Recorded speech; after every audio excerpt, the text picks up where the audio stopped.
заминҳои назди муассисаҳои таълимӣ дар ноҳияҳои Роштқалъа ва Ашт муайян шуда вобаста ба таъмини муқаррароти зарурӣ чораҳо андешида шуданд. гузориш дар ин хусус. дар ҷумҳурии Тоҷикистон замин моликияти истисноии давлат буда, давлат истифодаи самараноки онро ба манфаати халқ кафолат медиҳад. барои худсарона ғасб намудани қитъаи замин, бахусус қитъаи замини муассисаҳои таълимӣ ва сохтмони ғайриқонунии иншоот дар онҳо тибқи қонунгузории ҷавобгарии ҷиноятӣ пешбинӣ гардидааст. бо мақсади таъмини волояти қонун дар ин самт ошкор кардани далелҳои истифодаи ғайриқонунӣ ва худсарона ғасб намудани қитъаҳои замини ҳудуди муассисаҳои таълимӣ дар шаҳру ноҳияҳои мамлакат фаъолияти гусурдаи гурӯҳи кории ниҳодҳои ҳифзи ҳуқуқ ва сохторҳои салоҳиятдори мақомоти иҷроияи ҳокимияти давлатӣ идома дошта санҷишҳо гузаронида шуда истоданд. дар натиҷаи санҷиш аз тарафи гурӯҳи корӣ дар ноҳияи Рошқалъаи вилояти Мухтори Кӯҳистони Бадахшон ва ноҳияи Ашти вилояти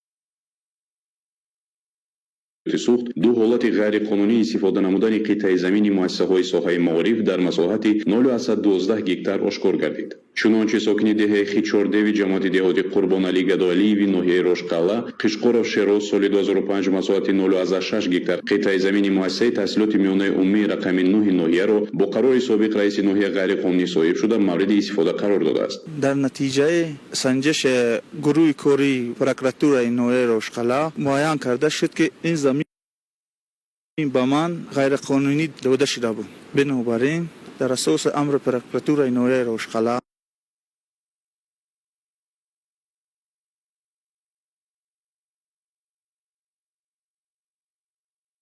феврали соли 2005 таҳти рақами 11 ба сокини ҷамоат деҳоти Қурбоншоҳ Гадолиеви ноҳияи Рошқалъа Қишқоров барои сохтмони мағозаи тиҷоратӣ ба масоҳати 6 сотиқ қитъаи замин ғайриқонунӣ ҷудо карда шудааст.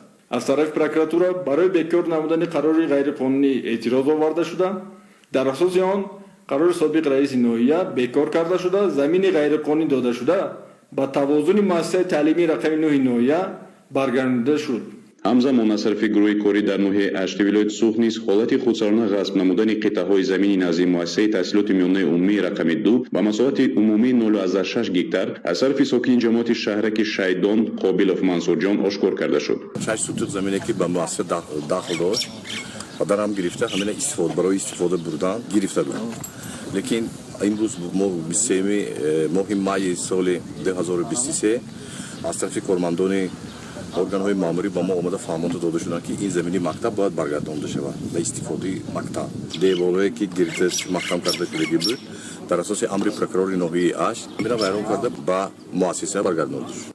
заминҳои муассисаи таҳсилоти миёнаи умумии рақами 2 ҷамоати шаҳраки Шайдон аз тарафи Қодиров Мансур худсарона ғасб карда шуда, дар он биноҳои гуногуни ёрирасон бунёд гардида буд ва бо амри прокуратураи ноҳияи Ашт ин заминҳо ба ҳолати аввала баргардонида шуда ба тавозуни муассиса дохил гардиданд. дар натиҷаи гузарондани санҷиш далели мазкур пурра ошкор гардида, аз ҷониби прокуратураи ноҳияи Ашт эътироз таҳия ва ҷиҳати бартарафсозии қонунвайронкунӣ ба мақомоти ҳокимияти давлатии ноҳия ирсол карда шуд. дар асоси он қитъаи замине ки аз тарафи Қобилов Мансурҷон мавриди истифодаи ғайриқонунӣ қарор дошт ба ҳолати аввала баргардонида шуда ба тавозуни муассисаи таълимии рақами 2 ноҳия гузаронида шуд. 15 ҳолати солҳои пешин ғайриқонунӣ ҷудо кардан ва худсарона ишғол кардани қитъаҳои замин дар баъзе аз муассисаҳои соҳаи маориф дар ноҳия ошкор ва ба қайд гирифта шуданд. қитъаҳои замини солҳои пешин худсарона ишғол кардаи ин муассисаҳои таълимӣ ба ҳолати аввала